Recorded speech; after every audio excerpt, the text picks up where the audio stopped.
আসসালামু আলাইকুম, ওয়েলকাম করছি আমি আব্দুল কাদির আমার ফেসবুক পেজ এবং ইউটিউব চ্যানেল থেকে। 9ই মার্চ 2020 সাল সর্বশেষ আমাদের তামিম ইকবাল খান সাহেব টি-20 ম্যাচ খেলেছিলেন জিম্বাবুয়ের বিপক্ষে, সেটা আমাদের মিরপুরের শেরেবাংলা জাতীয় ক্রিকেট স্টেডিয়ামে।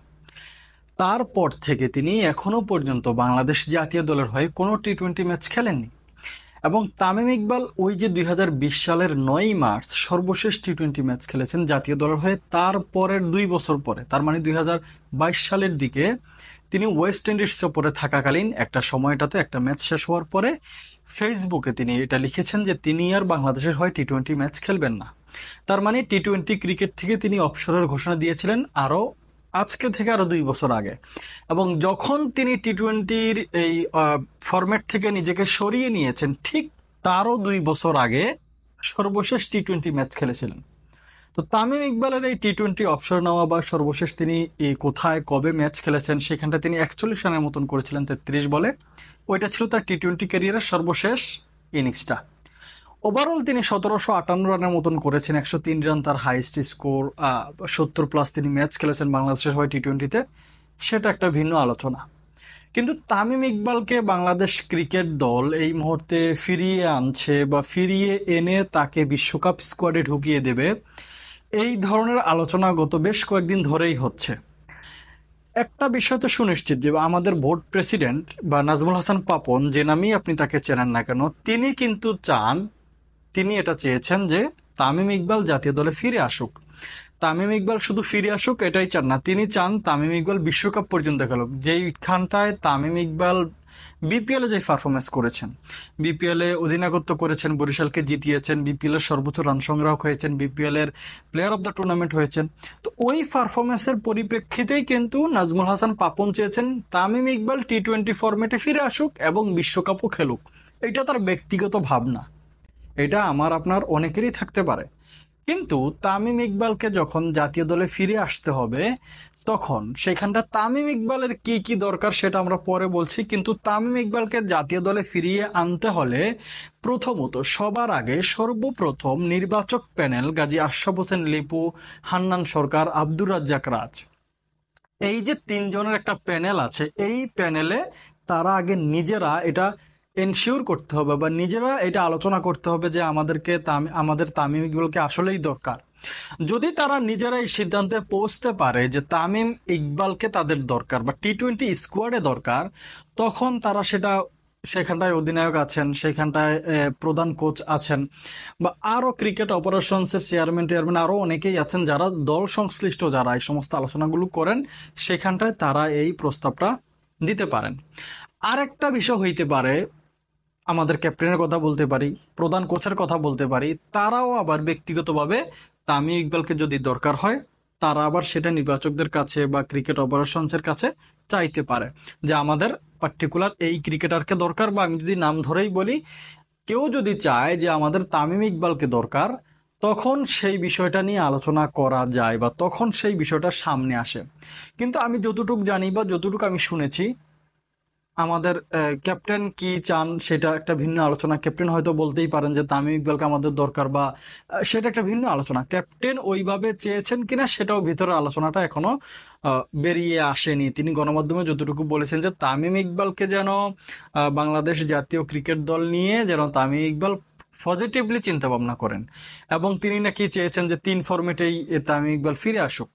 এটা তিনি শুধুমাত্র তামিম ইকবালের ক্ষেত্রেই বলেননি, তিনি বলেছেন যখন যাকে দলের প্রয়োজন তখন তার জন্যই নাকি আমাদের যে নতুন ক্যাপ্টেন নাজমুল হোসেন শান্ত, তিনি সেই আবেদনটা করবেন। কিন্তু এই ক্যাপ্টেনের আবেদন ছাড়া প্রধান কোচ এখনো পর্যন্ত এই রকমের কোনো কথাবার্তা বলেননি যে আমার তামিম ইকবালকে দরকার। আবার নির্বাচক প্যানেলের যে 3 জন আছেন খুবই মেধাবী, তারাও কিন্তু বলেনি যে আমাদের তামিম ইকবালকে দরকার। এখন বোর্ড প্রেসিডেন্ট তার ব্যক্তিগত একটা মতামত হয়তো কোনো সাংবাদিকের সাথে শেয়ার করেছেন, সেইটা নিয়ে গত বেশ কিছুদিন ধরে যেইভাবে আলোচনা সমালোচনা হচ্ছে, যেইভাবে একটা হাক ডাক তোলা হচ্ছে, এটা আসলে বেমানান।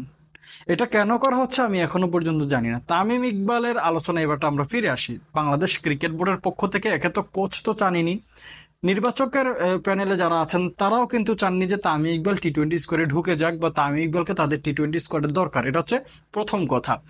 দ্বিতীয়ত, তামিম ইকবালকে যদি জাতীয় দলে ফিরতে হয়, তামিম ইকবাল কিন্তু বেশ কিছু শর্ত দিয়েছেন এবং তিনি বলেছেন বিপিএল ট্রফিটা জয়ের পর তিনি যে সংবাদ সম্মেলন করেছেন সেই সংবাদ সম্মেলনে তামিম ইকবাল নিজে বলেছেন তাকে যদি জাতীয় দলে ফিরে আসতে হয় বেশ কিছু শর্ত আছে বা বেশ কিছু শর্ত পালন করলেই বাংলাদেশ ক্রিকেট বোর্ড যদি তার শর্তগুলো মেনে নেয় তবেই তিনি বাংলাদেশের জাতীয় দলের হয়ে খেলবেন।